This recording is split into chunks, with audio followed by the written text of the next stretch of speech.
Hello, Jay Baer. Welcome to the Doing CX Right show. Stacey, fantastic to be here. Happy to do it, at least adequately. I'll let you decide whether it's right. It's definitely right. I already know the future. So I want to start with, clearly, I know who you are, and the world probably does too, but let's just make extra sure. Tell a little bit about yourself professionally. What do you do? I am a seventh generation entrepreneur, author of 6 best-selling books on marketing and customer experience, founder of 5 multi-million-dollar companies. Presently, I'm the founder of Convince and Convert, which is a global consulting firm that helps many of the world's most iconic brands master the convergence of marketing and CX. I'm in the Professional Speaking Hall of Fame and the Word of Mouth Marketing Hall of Fame. And I'm the host of a podcast called Social Pros, which is about enterprise social media marketing. And we are fast approaching our 500th episode. So it's pretty exciting. Very impressive. Now, with all that you said, why? Why this passion around marketing, CX, and everything you're doing? I don't actually know why. I have always wanted to communicate and to teach. My parents were both teachers, and so that need to sort of be a consultant and a speaker and an author and a podcaster and tell people what they could do better, I think is sort of at the molecular level for me a little bit. I didn't start in marketing. I started in politics. I was a political campaign consultant. I have a degree in political science and started off as a campaign consultant. And so my job was to get people elected to things. And then I realized I don't really like that so much. And definitely glad I got out of that business now. But I realized, like, if I could get you elected, I could sell soap or software or cars or hotels or whatever. And so I sort of went from politics to digital and from digital to sort of end-to-end marketing and from marketing to CX. And so it probably feels weird, but to me, it's been a natural progression over 30 years. Wow. So, and the reason why I asked you about your why is I'm a huge Simon Sinek fan, and he's always talking about know your why. So yeah, I like to ask that question. When you talk about politics, you answered my other question I was going to ask as a fun fact about you, and that is really interesting.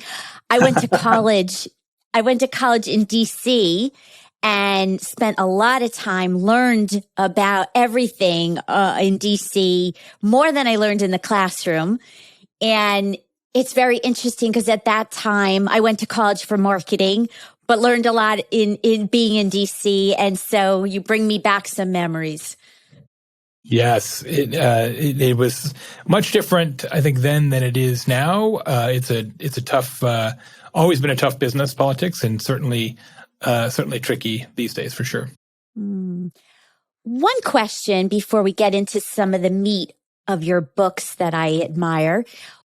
When you talk about politics and customer experience, what do you think is the synergy? Are they practicing CX? Absolutely, especially around perceived customer experience, perceived accountability. All politicians have a constituent relations department at some level who really are just a customer service department. In fact, I had to use one recently. Fun story. I went to Mexico on vacation this summer when we were sort of mid pandemic and everything's like, yeah, it's all good. And went to Mexico. And 3 days before we left, my daughter realized that she had lost her passport. Awesome. And it's much harder to get passports replaced now because of the pandemic, and offices are closed, like a whole thing. So we had to get a friend of a friend, got a hold of our United States Senator here in Indiana, and had to get constituent relations involved, had to get the State Department involved, and like an emergency trip to Chicago. It was to the embassy. It was like a whole thing. But, they have, my wife actually used to do this job back in the day. They have people on the front lines of every elected official whose job it is to help constituents, citizens in need. And so there's a lot of applicability from that perspective. And then the other thing that's true about electoral politics, when you're trying to get somebody elected to something, it's all about figuring out what is the one issue, the one message, the one position that that particular voter cares about disproportionately. And it's much easier now with the amount of profile information that we have on voters. But even back when I was doing it in sort of the pre-computer age, there are ways to determine, like, this person is more motivated by messages about crime. This person is more motivated about messages around education or the environment or the budget, et cetera. And then sort of thin slicing your messaging and targeting it that way, I think has a lot of applicability to customer experience, and saying, look, you don't have to do everything right in the company. You just have to do the thing right that person cares about.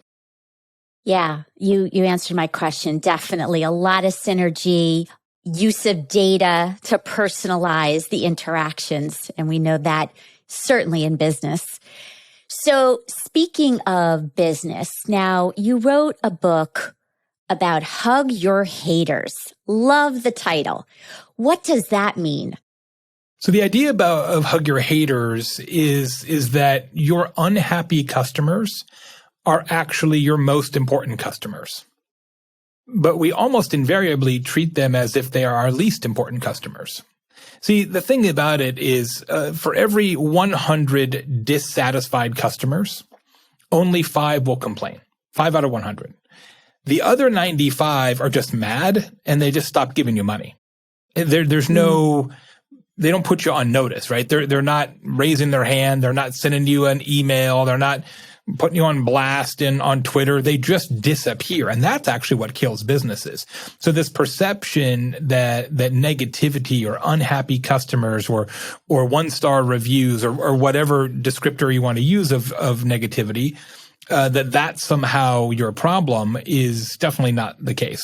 So the people who actually take the time to say, here's something you could do better, they're actually doing your business an enormous favor, because they don't have to do that. It's actually easier for them to just disappear and talk bad about you behind your back and stop giving you money than it is for them to say, time out, let me send a strongly worded email, or whatever the circumstances might be.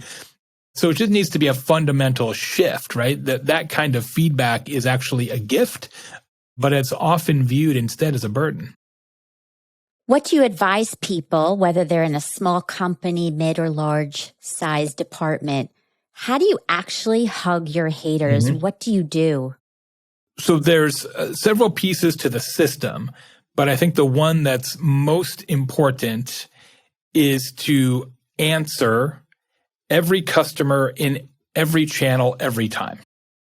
Every customer, every channel, every time. So I would suggest that everybody tuning in today, Stacey, including you, has had an experience in their life where they expressed some displeasure to a business. Yes. And it's probably also true that you have had an experience where you expressed displeasure and then you did not hear anything back. Mm-hmm. And that's probably not going to make you feel better about that business, right? As my buddy, and I'm sure a friend of the show, Shep Hyken, has said in the past, a customer you ignore is a customer you should be prepared to lose. And that's exactly right. And so I actually did a tremendous amount of research on this exact topic and did a massive national study and found that customers who complain, who do not hear back, it's a 55 approximately % drop in advocacy, sort of as measured by pre-post net promoter score. So there's a material impact in not responding to a problem. Conversely, there is a material increase in advocacy if you answer a customer who has a problem, even if, and this is important, even if you can't fix it. If you just say, sorry, we screwed up, or yes, we screwed up. They don't even say sorry, but just they hear back from you. The very small step of just acknowledging that customer did have a complaint has a material psychological impact on how that customer feels about the business. And you play that game out, that equals real money for the business. Real money. But people blow it off all the time. It's so common that companies will answer 10, 20, 30, 40% of their complaints and think they're doing a great job. I'll tell everyone, I've worked in many different companies, I still do, and I say to everybody, silence is not an option. pick up the phone. Even if you don't know when the delivery is going to happen or supply chain is, a back order, let the customer know you did not forget about them. It goes miles to what you were saying. Well, especially now because customer expectations have ratcheted up. The new research from Salesforce that just came out says that 72% of marketers, and this just was a month ago, say that they believe customer expectations have gone up since the pandemic. So this idea that somehow you're going to get a pandemic pass, that your customers are going to be like, well, look, I know maybe you're short of labor and, there's a Chinese port blockade or some damn thing. Nobody cares. They don't care. They're like, where's my sweater? Right? Nobody cares. You're not going to get the benefit of the doubt anymore. And I think a lot of companies, frankly, and I'm sorry to say this, it probably sounds really negative, but I think a lot of companies hid operational flaws behind COVID. And it's like, look, yeah, our operations are totally messed up. Our customer experience is not good, but it's a pandemic. So what do you expect of us? And that dog don't hunt anymore. Get it together, people. I agree. Now, we talked just now about hug your haters, but what about love your promoters? And what about your passives? I find that people focus so much on the unhappy and they're quick to respond, but they forget to thank their promoters, and poor passives who haven't made a decision yet, and they do, they're ignored. What's your view? Yeah.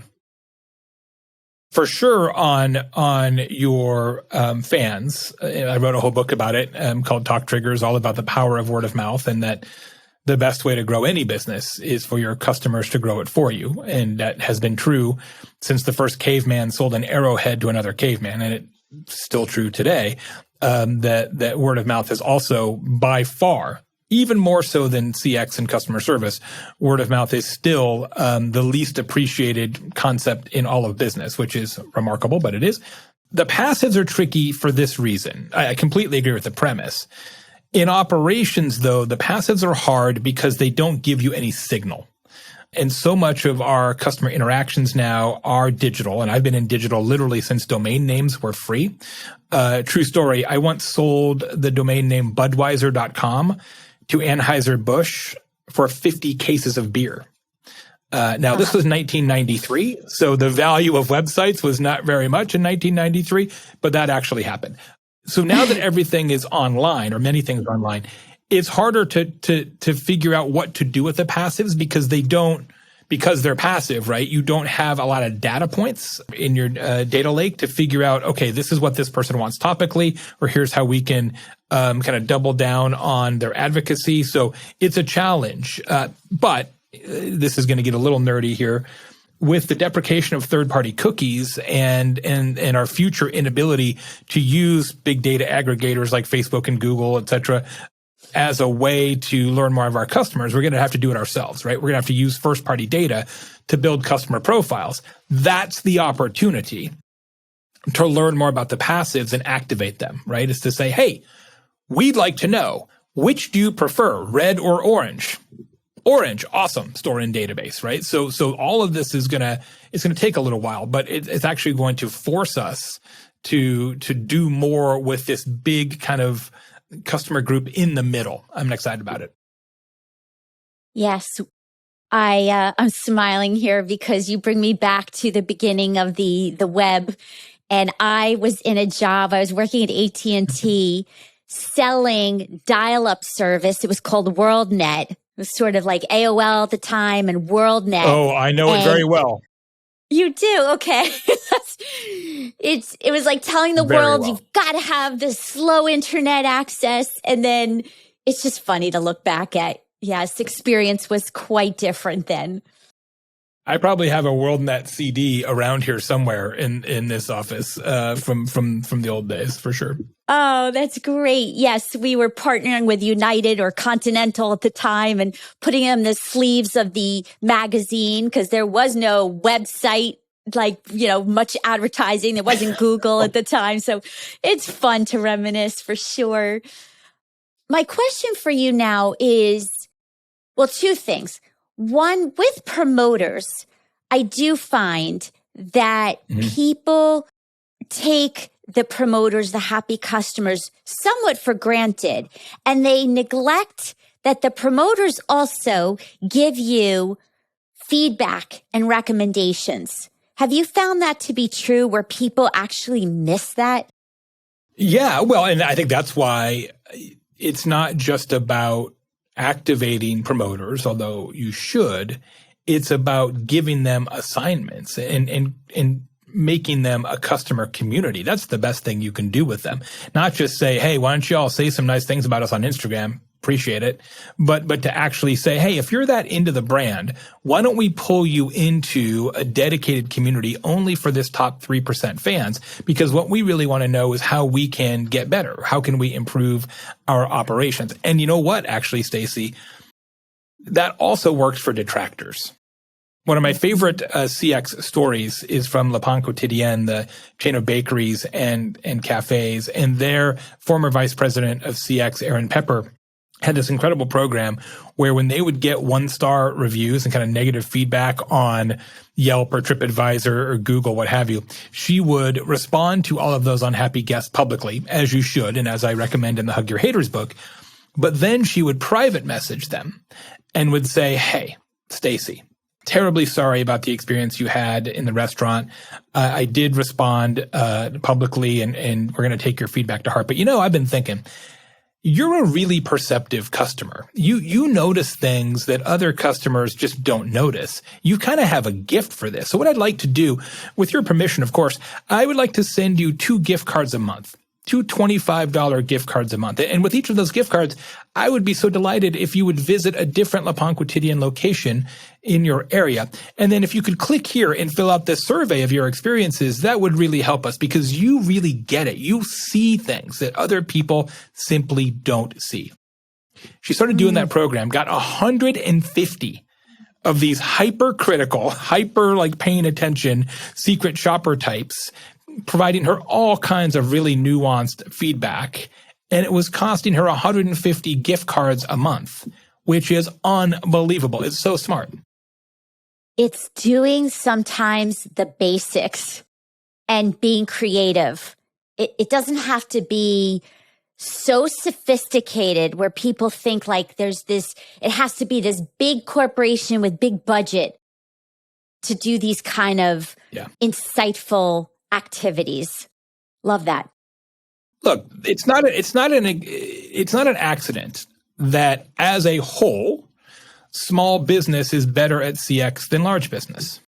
It's not an accident. It's because they're closer to the customer.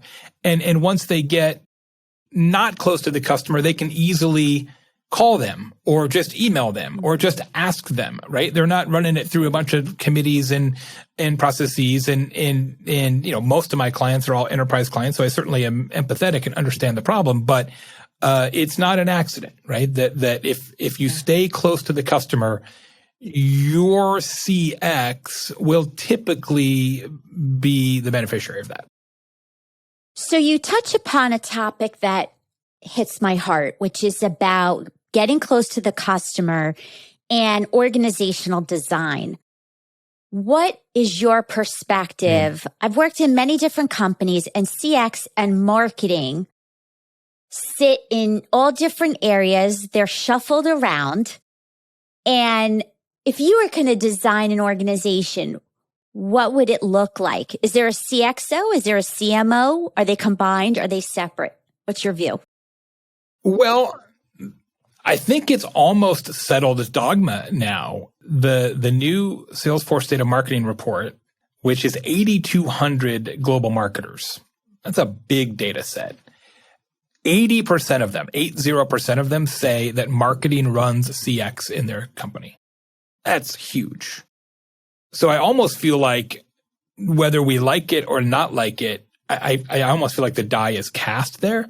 Now, I do feel it's a little weird for marketing to own CX based on how marketers typically think and how marketers are typically rewarded, which is for customer acquisition.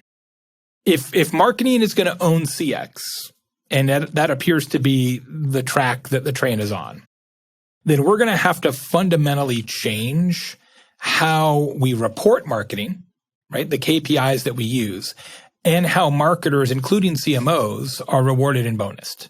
Because right now, the math of marketing and the math of CX are largely in opposition, not in alignment.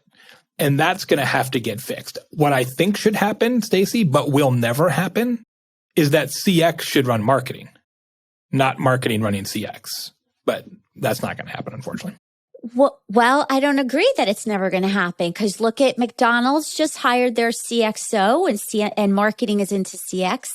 And you have Walmart. Yes. And I've seen a bunch of companies lately. So I think. Yeah, I'm not saying it can't happen. I'm just saying on the whole, I think it's unlikely.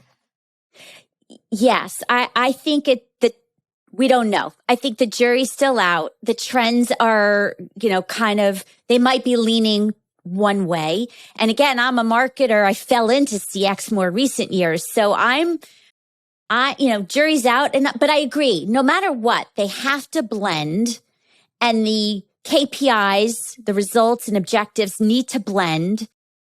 And the skill sets around journey mapping and the data and the voice of customer activities versus running social media campaigns and branding, that all has to come together in some way, no matter where they sit. Completely agree. I think it's actually really exciting, this idea of marketing and CX convergence. The next 3 to 5 years is going to be amazing in that regard. We're going to look back at, say, 2015 and say, like, how did we think that would work? Right, with marketing and CX being totally separate, and separate budgets and separate leaders and separate reports. We're going to look back and laugh at how stupid we were. I agree, and I'll say where I work now for a global company, we have brought marketing and CX into the same department, and I love it. I think it's very smart. So yes, the trend is happening. Back to now, not org structure, but employee experience and leadership. Mm-hmm. So if you're going to train your people to hug your haters, how do you actually lead? How do you drive that employee engagement? What are some of the tips you give to others? Well, first of all, CX always is preceded by EX. You literally cannot be great at customer experience unless you are first great at employee experience. I did a huge research project on this once and actually looked at kind of customer experience indices versus best places to work indices. And the correlation of the two is staggering. So if your employees love to work there, the chances are that they're going to deliver a better experience to the customers. And that's because they love working there, right? So we spend a lot of time, money, and effort on CX design, which is great. It benefits me. It benefits you. We don't spend enough money on EX design. We really don't. And we need to fix that. First of all, is make your employment circumstances really desirable. That's the first one. The second one is just making sure that when you talk about a hug your haters approach, that's almost never the peak efficiency, right? Answering every unhappy customer and spending time with unhappy customers to make sure they at least get back to neutral as opposed to raving mad, et cetera, maybe giving an unhappy customer something extra to placate them. That entire set of circumstances is at some level the enemy of efficiency. And so the company has to make a very real and meaningful decision, which is, what are they willing to do to make a customer happy? And what are they not willing to do such that they're willing to write that customer off forever? And what I find, and you probably know this too, Stacey, I find that most organizations don't actually write that down. And so what it becomes is this whole collection of anecdotes and inconsistencies where one particular employee feels like they're empowered to do this, and then they get in trouble from management because they did this thing that wasn't part of the script, or they gave away too much, or they actually said they're sorry and you're not supposed to apologize in public, or what other craziness. And so it becomes very difficult for the customer. It's like when you have got kids and they say, well, mom said this and dad said that, right? That's not a good way to run a business. So it's lack of consistency is a challenge. You got to work on that. It's lack of being a great place to work. You got to be doing that. And then not writing down really what is our sort of CX mission statement. Those are the three pieces you got to work on. I would add about empowering your people to be able to take care of the customer. And what I mean by that is I was in a 100%. Restaurant and someone spilled something on my jacket, my white jacket. And the waiter was empowered to take care of it. Didn't have to go to the back office, back of the kitchen to get the manager. Right. Yeah. Knew exactly what to do. Gave me his phone number, said, please bring it to the dry cleaner and give me the bill. And also gave me some coupons to come back. And again, could have handled the situation in many different ways, but was empowered. So I think that has to be part of the equation, whether it's call center, whether it's the frontline salespeople. Empower your people to take care of customers. Here's the irony of that, Stacey. A lot of businesses are afraid to empower employees because, like, what if they make the wrong decision? Like, they're just going to be giving away dry cleaning all the time. But whatever. To me, that's a symbol that you just don't trust your team. But that being the case, not having to go check with a manager and tying up that person's time actually saves the organization money. So this idea that empowering employees is inefficient, the opposite is true. When you don't empower the employees, every little thing takes 3 layers of management to investigate, and all of that is a cost to the organization. That's the part that nobody ever calculates, right? They think, well, what's the cost of the employee giving something away? What they don't talk about is what's the cost of us sitting around figuring out what we should give away, if anything.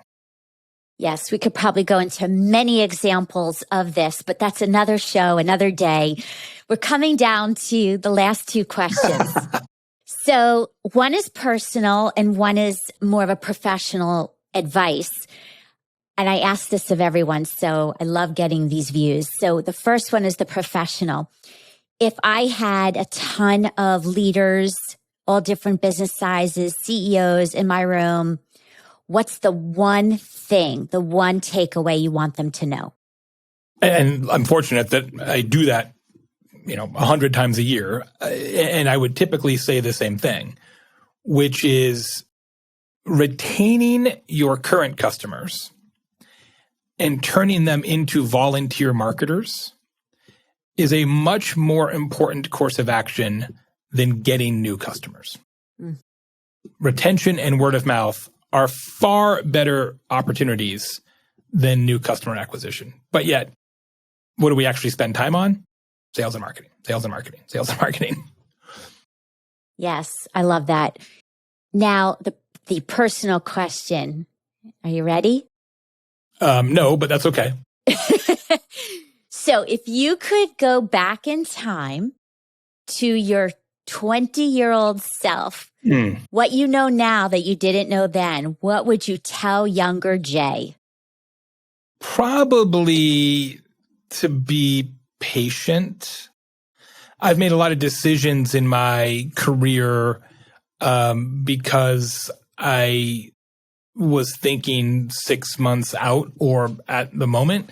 And then I realized ultimately, if I just would have waited a little longer, there would have been a different outcome. I remember quitting a job once that I actually liked because my boss got promoted and the new person who replaced my boss was an idiot, like just a bad manager, a bad leader, not very smart. And I just didn't have any respect for that person. And so I quit the job as a result. And 30 days later, that person got fired. And I was like, I wasn't much older than 20 when that happened. And I think, you know what? now I would have said, look, this guy clearly is going to get fired. He does, somebody's going to figure it out and then things will be fine. But I didn't know enough then, to make that kind of decision. Great advice. Great reminders for all of us. So now a bragging moment. People are definitely going to want to find you. I'll add this in the show notes. Where can they find your books, learn more about you? Thanks so much. The book's available all the places and ways that books can be procured in the modern age. If you go to talktriggers.com, that's the most recent book. Lots of free information there, discussion guides, infographics, videos. Talktriggers.com. Hug Your Haters also available in all the different formats. Best place to reach me is on my website, jbaer.com, Baer. And I've got a newsletter that I send out every 2 weeks called the Baer Facts, and it's marketing and CX stories, statistics you should know, tequila reviews, because that's my actual passion. Tequila review in every issue. We've got life hacks, all kinds of fun stuff. Just go to thebaerfacts.com and subscribe. Excellent. Well, you are awesome, Jay, and I appreciate the gift of you on my show, and to be continued. Thanks so much. It was a blast.